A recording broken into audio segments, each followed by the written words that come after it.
नमस्कार, आप देख रहे हैं अब तक टीवी चैनल। हमारे संवाददाता श्याम नंदन शुक्ला ने जनपद सिद्धार्थनगर से जानकारी देते हुए बताया, उत्तर प्रदेश माध्यमिक शिक्षक संघ शिक्षकों की विभिन्न समस्याओं को लेकर प्रदेश व्यापी आंदोलन के क्रम में प्रदेश के सभी 75 जनपदों में 3 दिवसीय आंदोलन जिला विद्यालय निरीक्षक कार्यालयों पर आगामी 18, 19 व 20 जुलाई को होगा, जिसमें अपने जनपद सिद्धार्थनगर में दिनांक 19 जुलाई 2024 को समय 2 बजे से शाम 5 बजे तक धरना प्रदर्शन किया जाएगा और मुख्यमंत्री को संबोधित ज्ञापन जिला विद्यालय निरीक्षक सिद्धार्थनगर को दिया जाएगा। इसी क्रम में जनपद सिद्धार्थनगर के जिला अध्यक्ष गुलाब चंद मौर्य और जिला मंत्री रामविलास चौधरी जनपद के विभिन्न विद्यालयों का दौरा कर रहे हैं। पूर्व में दिए गए सरकार के आदेश का भी इन्होंने स्वागत किया है और चर्चा 2005 के पूर्व जारी विज्ञापन से नियुक्ति शिक्षकों कर्मचारियों को मिलेगी।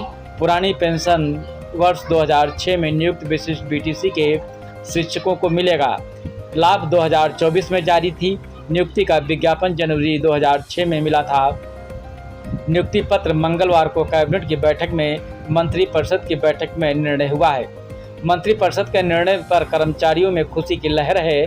35 वर्षों से शिक्षण कार्य कर रहे वित्तविहीन अध्यापकों के बारे में भी इन्होंने बात रखी है। हमारा संगठन वित्तविहीन अध्यापकों के हित की बात को देखते हुए माननीय मुख्यमंत्री महोदया को ज्ञापन सौंपा जाएगा और सरकार से मांग की जाएगी कि समान कार्य के बदले में समान वेतन दिया जाए और सेवा नियमावली तैयार की जाए।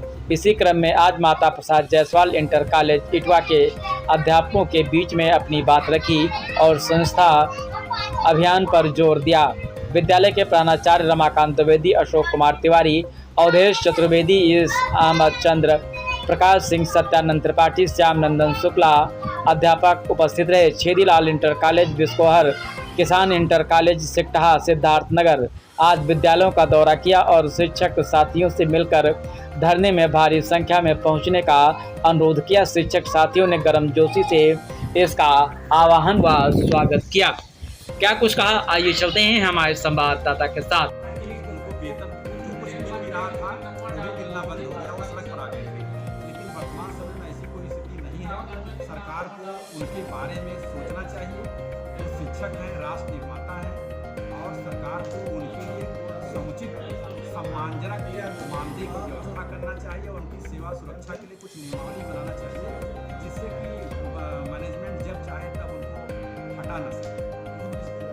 इसके पहले वाले गवर्नमेंट में वित्तविहीनों के लिए जो मानदेय की बात सपा गवर्नमेंट में रखी गई थी, इस गवर्नमेंट में नहीं रखी गई, तो आप लोगों ने इस पे कहीं धरना प्रदर्शन या कुछ किया है? संगठन ने बार-बार धरना प्रदर्शन किया है, एक बार नहीं। 9 सूत्री मांगों को लेकर के हमेशा आंदोलन चलता रहा है। सड़कों पर लोग लाखों की संख्या में आंदोलन कर रहे हैं, जिसमें पुरानी पेंशन के साथ साथ जो विभिन्न मांगे हैं 9 सूत्री मांगों को लेकर के साल दर साल आंदोलन सड़क से लेकर सदन तक आवाज उठाई जा रही है। लेकिन सरकार ने उन मांगों को दरकिनार करते हुए वित्तविहीन शिक्षकों की जो कुछ व्यवस्था थी 7/12 करके उसको भी समाप्त करने का काम किया है, जो कि गलत है, अन्यायपूर्ण है। सरकार को मानवीय आधार पर उस पर विचार करना चाहिए। ठीक, आप जिलाध्यक्ष जी, आप भी कुछ अपनी बातें बताएं। उत्तर प्रदेश माध्यमिक शिक्षक संघ शिक्षकों की समस्याओं को लेकर के लगातार आंदोलन करता रहता है। इसी क्रम में पूरे प्रदेश के 75 जनपदों में 3 डेट रखा गया है, 18, 19 और 20 जुलाई। इसी 3 तारीखों में आंदोलन होगा। जनपद सिद्धार्थनगर में 19 जुलाई की डेट रखी गई है। पूरे जनपद के शिक्षकों से हम आह्वान कर रहे हैं कि 19 जुलाई के दिन भारी संख्या में जुटकर अपनी मांगों के लिए, अपनी आवाज़, अपनी हक हकूक़ के लिए अपनी आवाज़ बुलंद करें, ताकि सरकार हमारी बातों को सुने। माननीय मुख्यमंत्री को संबोधित हमारा ज्ञापन 19 जुलाई को व्यास महोदय के माध्यम से दिया जाएगा। ठीक, बहुत बहुत धन्यवाद, आप अपना अमूल्य समय दिए।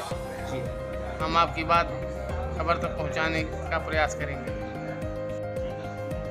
आप संगठन के मंडल के पदाधिकारी हैं, आप अध्यापकों के हित की कितनी बातें आप हमेशा हर स्तर तक उठाते रहते हैं, और आज जो ये मीटिंग आप किए हैं, उस मीटिंग में आपका क्या उद्देश्य है? मेरा उद्देश्य यही है कि जो शिक्षकों की पुरानी जो समस्याएं हैं, विशेष रूप से जो शिक्षकों से संबंधित मांग है, आप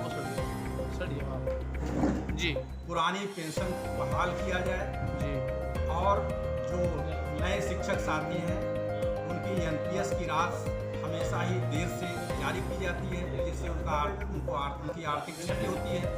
इसलिए वह राशि नियमित रूप से जारी की जाए और साथ ही साथ उसका एक लेजर रखा जाए जिससे पारदर्शिता बनी रहे। साथ ही साथ वित्तहीन शिक्षकों को सम्मानजनक मानदेय दिलाया जाए और कैशलेस चिकित्सा की व्यवस्था किया जाए। ऐसी विभिन्न मांगों को लेकर के और तदर्थ शिक्षकों के लिए भी सरकार विनियमित करने की व्यवस्था विनियमित करे और शिक्षकों से जुड़ी हुई अन्य जो समस्याएं हैं, खास बात यह है कि जो पेंशन आयोग गठित हुआ करते थे, लेकिन सरकार ने वह पेंशन आयोग गठित करना बंद कर दिया। 7वें वेतन आयोग के बाद 8वां वेतन आयोग नहीं हुआ।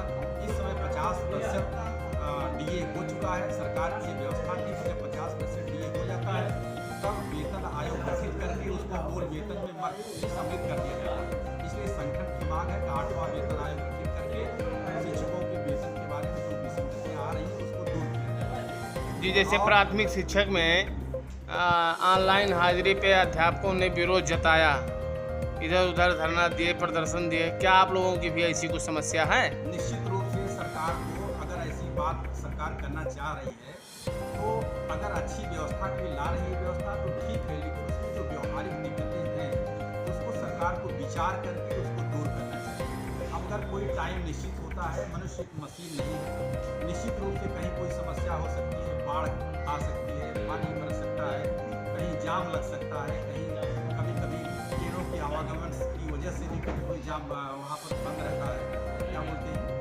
गेट बंद रहता है। ऐसी स्थिति में कभी कभी शिक्षक फंस जाते हैं। तो उन स्थितियों में कुछ व्यवहारिक दिक्कतों को देखते हुए उसमें रियायत दी जानी चाहिए। बाकी सरकार अच्छी व्यवस्था करना चाहती है तो करे, लेकिन जो व्यवहारिक दिक्कतें उसको दूर करें। अभी आपने एक शब्द कहा है कि वित्तविहीन शिक्षकों, तो ये बहुत कम वेतन पे अध्यापक